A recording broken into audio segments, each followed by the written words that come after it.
Earlier this year, the state's financial regulators issued draft rules and guidelines to regulate the buy now, pay later industry that has popped up in recent years to help consumers finance a wide range of products. The options that are available look a little different than your parents buying something on layaway and can be for items that you wouldn't necessarily think of as needing installment payments. We previously heard from a consumer advocate about the proposed rules, and now we're going to hear from a financial services trade group, and we're joined on the Capitol Press Room by Miranda Margowsky, Head of Communications for the Financial Technology Association. Thanks for making the time, Miranda. Thanks so much for having me. Well, for starters, I'm interested in whether you think the state should be in this space at all, regulating buy now, pay later products from third parties. And I guess if they should, what sort of themes or principles should be guiding any regulations?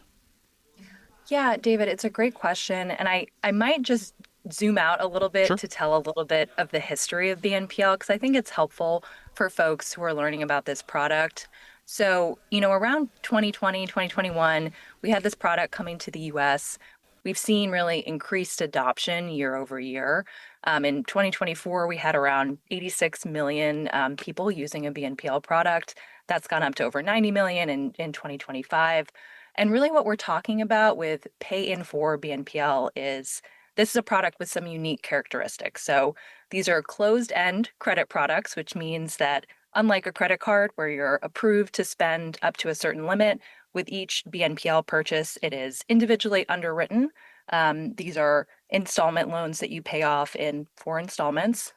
They are typically zero to low interest. They range from, in some cases, you know, if you can't make a payment, you're paused from using the service again until you complete the payment. These are no revolving balances, unlike traditional credit cards. So it's really different from sort of the traditional credit product that we see in the market, where the majority of revenue might come from consumer fees like late fees or interest. With BNPL, most of the profit actually comes from fees that are paid by the merchants. So, what we're starting to see and what we have seen is some sort of confusion around what is a BNPL, how should it be regulated appropriately. From our perspective as the industry, we really see BNPL as, these are products that in many cases are actually bank issued loans. So they are, regulated in the way that any sort of bank issued loan would be. And it's really important as sort of states start to look at BNPL products that they recognize those unique characteristics of BNPL and sort of take a risk-based approach to any regulation. Well, we can get into the logistics of actually implementing some of these regulations and what compliance would look like, especially because, as you mentioned, these are individually underwritten products, which I imagine creates some headaches given the scope of something like this. But thinking about the guidelines from the Hochul administration, they're looking to impose caps on fees as well as limiting penalty fees. They also have restrictions on charging so-called convenience fees or stopping users from paying off an agreement earlier. Given what you said just earlier about most profits coming from fees paid by the merchants, does that mean that the industry is acceptable having these types of caps on these other fees? Yeah, so what happened is the legislature last year in 2025 passed BNPL rules as part of the budget process. Now we are in the phase where DFS is sort of looking at rulemaking. I think, unfortunately, there were some issues with the underlying statute, and I can go through a couple of them just around sort of the definition of BNPL. What was passed by the legislature was actually a very broad definition that goes beyond sort of pay in for products and would capture, back-end underwriters, payment processors, and others. There's also a lot of concerns about sort of disparate treatment. I mentioned how a lot of BNPL loans are issued in partnership with a bank. Under this, statute that New York passed, if a BNPL provider partners with a national bank, they would be treated as exempt. But if they partner with a state bank, they would not be, which poses a real challenge in sort of today's age of like borderless commerce and, ensuring that there's certainty across state lines. And then also, lastly, sort of get to some of the points you mentioned earlier. What we've seen is really this effort to apply rules that were designed for open-ended credit products like credit cards to closed-end products like BNPL.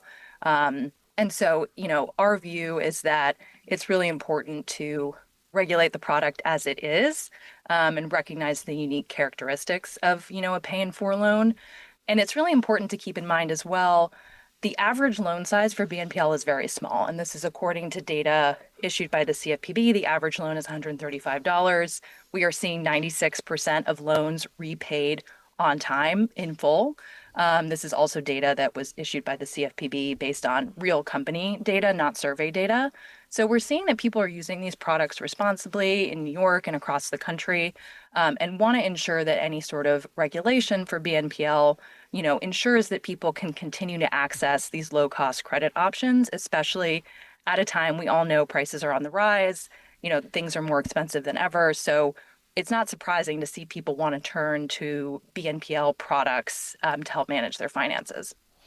But hammering down on that point, though, about this effort to put limits or caps on fees, if what you said is true about most of the profits coming from fees paid by the merchants involved in these transactions, are you ultimately okay with either the fee limits that have been put in place by DFS, or more generally, are you okay with these types of fee limits that really only impact the consumer? Our view is that the imposition of these sorts of caps is really inappropriate for this type of transaction. Again, these are loans where there is no revolving debt. There is no interest on an outstanding balance. And so imposing sort of a rate cap on these sort of products, we just don't think is a fit for the way the products actually function and are designed. So that would not be sort of our view of appropriate regulation for BNPL. And again, what we're seeing is merchants pay the majority of sort of the revenue that providers receive. Some providers do charge late fees on occasion. Some providers do also charge a service fee or a finance fee. So if the rules as written end up taking effect and they cover the entities that the state has jurisdiction over, and as you pointed out, there are some who can skirt that jurisdiction because of the oversight that the state has, what do you see as the impact on the industry, and subsequently what would that mean for consumers who do want to use these products? I mean, do you ultimately see the regulated entities complying and continuing to exist in New York, or do you think this would demonstrably impact the market and the availability, and does that actually matter for people? So we're still in the process. The legislature passed the law into effect in the budget last year. DFS, issued a request for information last year as well. There was a pre-comment process that happened earlier this year.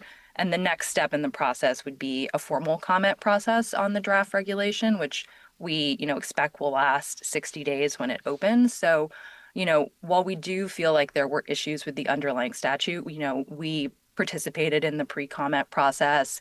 We intend to, continue to work constructively and collaboratively with DFS. So there's more of the process to play out here. I think big picture, to answer your question, it's really important from our perspective that New Yorkers continue to be able to access these forms of low-cost credit. We are seeing people are using BNPL because it fits their lifestyle. It helps them budget responsibly. At the end of the day, it's another payment option. Some people may choose to use a credit card for something. Some people may want to use a BNPL. And it's important, in our view, that that choice is preserved. And often for some people, the choice isn't between BNPL and a better form of credit. It's between BNPL and a higher cost version of credit, whether that's a high cost credit card, whether that's an overdraft fee, or whether that's a payday loan. So our North Star is really ensuring that access, we can continue to protect people's access to a product that they like to use, that they're using successfully and paying off on time. Well, unfortunately, that's all the time we have for this conversation. We've been speaking with Miranda Margowsky. She's the head of communications for the Financial Technology Association. Miranda, thank you so much for making the time. I really appreciate it. Thanks for having me.